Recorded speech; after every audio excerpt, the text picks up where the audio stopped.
પાટણના પ્રજાપતિ સમાજના ઈષ્ટદેવ ભગવાન શ્રી પદ્મનાભજીના મંદિર પરિસરના દર્શનાર્થે સોમવારના પવિત્ર દિવસે ટુડે ન્યૂઝ ગુજરાતી ચેનલના મેનેજિંગ ડિરેક્ટર ધનેશભાઈ પરમાર, રીનાબેન પરમાર, ધ્રુવભાઈ પરમાર અને ડિમ્પલબેન પરમાર સાથે પાટણ જિલ્લા બ્યુરો ચીફ દિગ્નેશ સુથાર અને ટુડે ગુજરાતી ન્યૂઝના લીગલ એડવાઇઝર હેતલ પંચાલ પધાર્યા હતા. તેઓએ માટીના ક્યારા સ્વરૂપે પૂજાતા નિરંજન નિરાકાર ભગવાન શ્રી પદ્મનાભજીના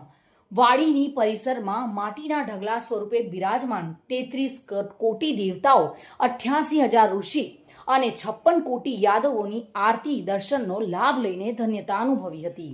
આ પ્રસંગે શ્રી પદ્મનાભ મંદિર ટ્રસ્ટના પ્રમુખ ટ્રસ્ટી યશપાલ સ્વામીએ સૌને આવકારી સ્વાગત સન્માન કરી ભગવાનની પ્રસાદ સ્વરૂપે રેવડી અર્પણ કરી હતી અને ભગવાન શ્રી પદ્મનાભજી સહિત માટી સ્વરૂપે રચના કરાયેલ પદ્મવાડીના મહત્વની જાણકારી પ્રદાન કરતા તેઓ અભિભૂત બન્યા હતા અને મંદિર પરિસરના વિશેષ કવરેજ માટે પોતાની ઈચ્છા વ્યક્ત કરી હતી.